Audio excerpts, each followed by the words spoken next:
কি কোন অবস্থায় আছে? দেখুন, আমি একটা কথাই বলবো, আমার বাবার এই হলো ফটো। আপনারা দেখে নিন, জুম করে দেখে নিন। 1 মাস আগের ফটো। আমি আমার বাবাকে এইভাবে করে আনবো।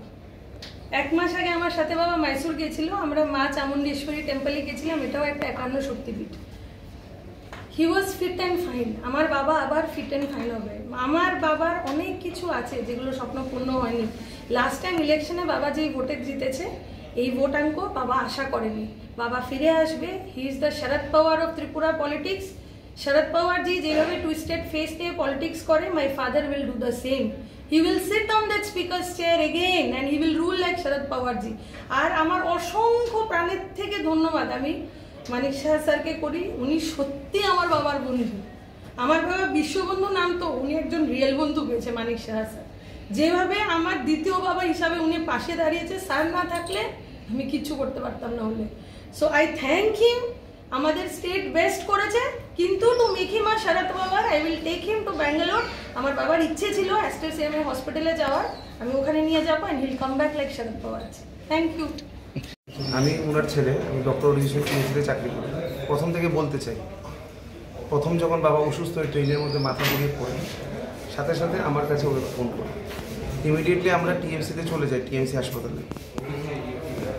ওখানের যারা ডাক্তার ছিল, 6-7 জন ডাক্তার, doctor Jayanta Kumar Poddar, doctor Arindam Datta, doctor Kanchai Chowdhury, আরও 6-7 জন ডাক্তার ছিল। ট্রেমেন্ডাস কাজ করে বাবার প্রাণ ফিরিয়ে দিয়েছে। ফার্স্ট হলো স্ট্রোক যখন করে পেশেন্ট, ফার্স্ট পেশেন্টটাকে স্টেবল করা লাগে। আমাদের বেসিক স্টেবল কাজ করে নিয়েছি। করে দেওয়ার পরে জিবির MS স্যার, প্রদীপ ভৌমিক স্যার, কার্ডিওলজি যে আছে ডক্টর রাকেশ দাস, রতনলাল নাথ স্যারের ছেলে আবিরলাল নাথ এবং ডক্টর দেবদত্ত স্যার, সবাই সাথে যোগাযোগ করলাম। আমরা আর্জেন্ট ক্রিনিওটমি অপারেশন করে যেটা ব্লিডিং হয়েছে ওটা বের করে দিয়েছি। ব্লিডিং বের করার পরে ওটাই ভাইটাল পয়েন্ট আমি বলতে চাই, 72 ঘন্টাটা খুব ক্রুশিয়াল থাকে। ওই 72 ঘন্টার ভিতরে এখন পর্যন্ত কোনো ব্লিড হয়নি। হয়তো বা কালকে কোথাও দেখা যাচ্ছে, কেউ বলেছে নিউজে না কোথায় জানি না, আমি দেখিনি, যে আবার নাকি রিব্লিডিং হয়েছে। রিব্লিডিং হয়নি, ওটা আগের যে ব্লিডিংটা থাকে, ব্লিডিং তো আর 1 মাসে 2 দিনে 1 দিনে চলে যায় না, ওটা যেতে যেতে 3-4 মাস 6 মাসও সময় লাগে। সিটি স্ক্যান যদি তুমি করে নাও বাবার 3 বছর পর, ওই ব্লিডিং যে হচ্ছে ওটা সাইন থাকবে, কিন্তু ফ্রেশ ব্লিডিং কোথাও হয়নি। ওটা একদম ভুল বিভ্রান্ত করার জন্য বলেছে। আমি ওনার ছেলে হিসেবে বলতে পারি এই কথা।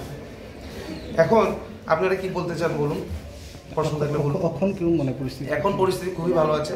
ভালো মানে কি, হাঁটছে দৌড়াচ্ছে এটা না, ভালো আছে মানে ফ্রেশ ব্লিডিং হয়নি, যেটা ভাইটালস থাকে মেনটেন করার দরকার সব ভালো আছে, রিপোর্ট সব নর্মাল আছে। এখন কি আপনারা বহিরাজ্যের জন্য নিয়ে যাবেন? হ্যাঁ, বহিরাজ্যে নিয়ে যাবো। এটা নিয়ে আমি একটা কথা বলি, মানুষে অনেক প্রশ্ন করে জিবি হাসপাতাল যাওনি কেন, এই হাসপাতাল যাওনি কেন। এটা আমার পার্সোনাল চয়েস, আমি কোথায় যাবো। Nobody is any interfere.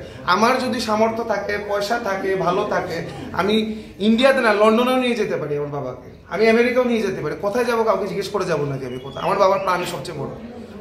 আমার যদি সামর্থ্য আজকে থাকতো, আমার সামর্থ্য আছে ব্যাঙ্গালোর নিয়ে যাওয়া কোথায়, আমি ব্যাঙ্গালোর নিয়ে যাবো। আমার যদি সামর্থ্য থাকে লন্ডনও নিয়ে যাবো, কাউকে জিজ্ঞেস করে যাবো নাকি? না, যেই ব্যক্তিগুলো বলছে আমি জিবি হাসপাতাল নিয়ে, ওদের কাছে গিয়ে কি আমি বলেছি তোমরা হেল্প করো? পলিটিক্স করার দরকার নেই, স্বাস্থ্য নিয়ে কেন? মানুষের প্রাণ নিয়ে যারা পলিটিক্স করে ওরা ভালো লোক না। রাজনীতি সুস্থ মানুষ নিয়ে করা দরকার। বাবা অসুস্থ, অসুস্থ মানুষের কামানো দরকার যেন উনি ফিরে আসে, তখন ময়দানে এসে রাজনীতি করো। রাজনীতি অসুস্থ মানুষকে নিয়ে করার দরকার নেই। আর মা বাবার চিকিৎসা কোথায় করাবো এটা তো আমার পার্সোনাল ব্যাপার। জিবিতে যাবো, আইএলএসে যাবো, টিএমসি যাবো, ওটা আমার ব্যক্তিগত ব্যাপার।